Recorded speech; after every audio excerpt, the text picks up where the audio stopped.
I want to make an additional point this evening about Raheem Cornwall and his contribution to the impressive series win against Bangladesh. You all realize that this 300-pounder from Antigua, by his performances in this test series, has destroyed the relevance and credibility of the fitness protocols set for international players by the West Indies Cricket Board.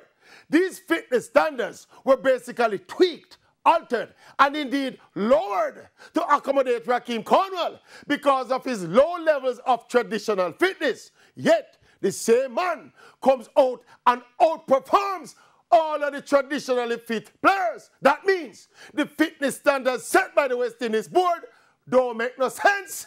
Yes, the fitness standards are redundant, hypocritical, and irrelevant. Raheem Cornwall has proven that a player does not have to be slim and trim and fit by traditional standards to perform at the highest level. So the fitness standards and protocols make no sense. And all those players disqualified from selection on fitness grounds should be reinstated.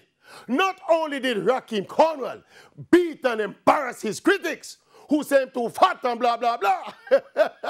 He beat and embarrassed the West Indies Cricket Board and their farcical fitness standards. Yes, yes, yes.